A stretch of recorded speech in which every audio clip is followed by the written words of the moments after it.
రాష్ట్ర పౌరులందరికీ సంబంధించి ఈరోజు ఒక కార్యాచరణ తీసుకొని అందుబాటులో ఇంటి వద్దనే కాదు వారి ఫింగర్ టిప్స్పై ప్రభుత్వ యంత్రాంగానికి సంబంధించిన సేవలు ఉండాలని వాట్సాప్ ద్వారా 580 పైచిలుకు మీ సేవా సర్వీసెస్ని వాట్సాప్ ద్వారా పొందటానికి ఈరోజు ఒక కొత్త కార్యక్రమాన్ని మొదలుపెట్టాం.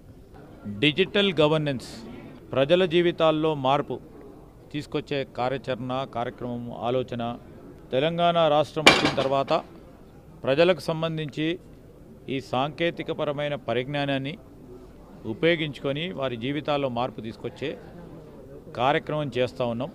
ఆ స్మార్ట్ ఫోన్ ద్వారానే వారికి కావాల్సిన సర్టిఫికెట్స్ కానీ లేకుంటే వారికి కావాల్సిన ఈ 580 పైచిలకు సంబంధించిన సేవలు కానీ అందించే ఒక ప్రధానమైన కార్యక్రమాన్ని ఈరోజు మేము ఆవిష్కరించడం జరిగింది.